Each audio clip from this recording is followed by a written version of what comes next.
Salut à tous, ici Frangel Collector, on se retrouve pour une nouvelle vidéo et aujourd'hui je vais vous faire la review de la zombie princesse puisqu'on est samedi et donc ce sera réponse.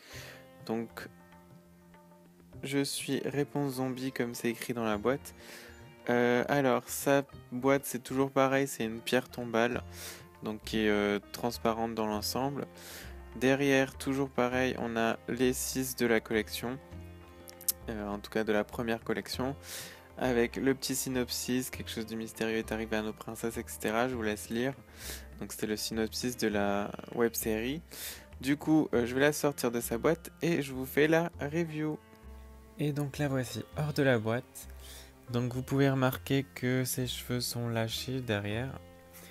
Tout simplement en fait parce que en la sortant de la boîte, elle était un peu décoiffée. Du coup, j'ai défait sa tresse carrément.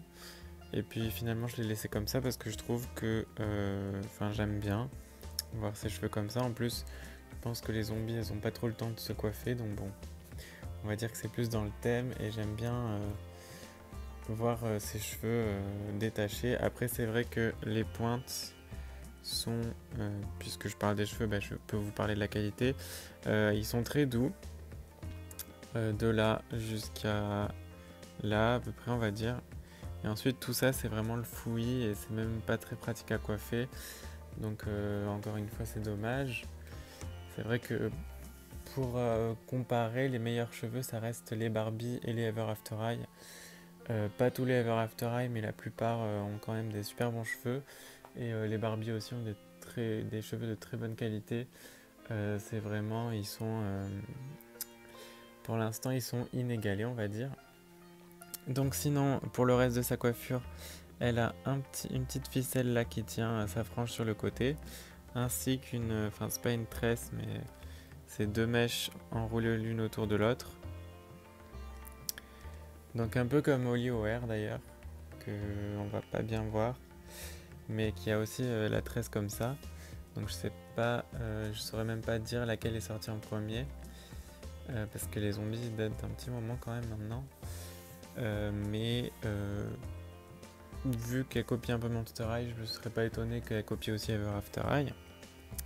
Sinon, pour regarder son visage, donc toujours les yeux Inside Eyes, je crois qu'ils disent en anglais, donc les yeux qui sont en relief, qui sont pas juste peints quoi. Des vrais cils.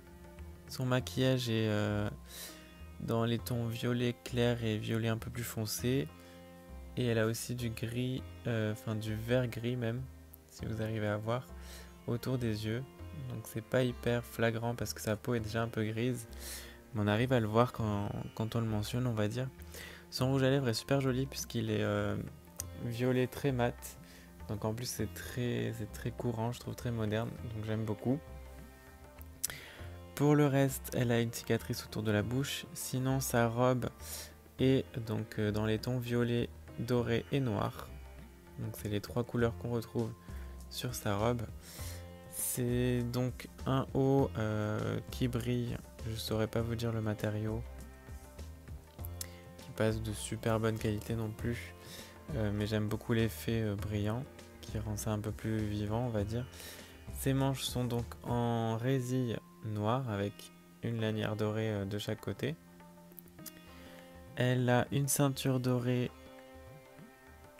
donc rien de spécial, c'est juste pour orner la robe. Il n'y a pas de petite tête de mort comme sur Belle et comme sur Blanche-Neige d'ailleurs, dont je vous ferai la review la semaine prochaine. Je sais pas pourquoi. Ensuite, le bas de sa robe est donc surmonté de ce petit voile donc qui est noir avec, j'espère que vous voyez, des petites paillettes roses. Donc ça c'est super joli.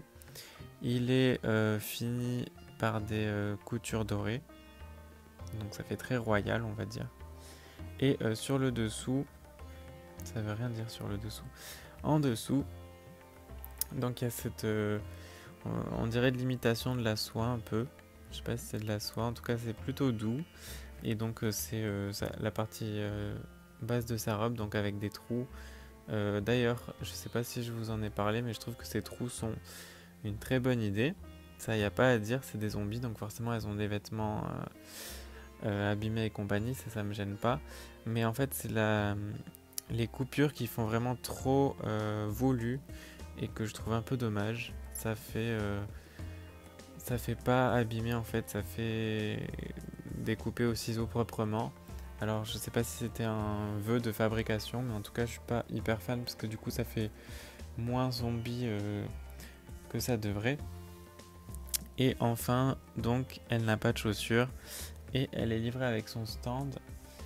Elle a aussi, je l'attrape, une petite brosse comme toutes, avec donc en forme de cœur avec des cicatrices, un petit nœud et le manche en os. Du coup, c'est tout pour réponse. Je vous ai fait un peu le tour. Ce que j'aime beaucoup chez elle, c'est ses cheveux et son visage. C'est vrai que les cheveux longs, j'aime beaucoup. C'est ma deuxième préférée avec la petite sirène. Alors il se trouve que les deux sont blondes, je sais pas si c'est un rapport, mais c'est la deuxième que je trouve la plus jolie de cette collection.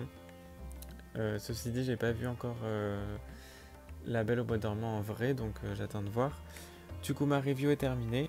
La semaine prochaine, je vous ferai la review de Blanche-Neige, donc c'est la dernière que j'ai pour l'instant. Ceci dit, je compte bien retourner chez Action pour voir s'ils ont pas Cendrillon et La Belle au Bois dormant, que j'aimerais bien avoir pour 4 €, ça vaut le coup. Vous pouvez vous abonner à ma chaîne pour plus de vidéos. Vous pouvez aussi m'ajouter sur Facebook Alex Doll Collector pour savoir qu'est-ce que j'achète et puis juste pour discuter en général. Et on se retrouve bientôt pour de nouvelles vidéos. Ciao ciao!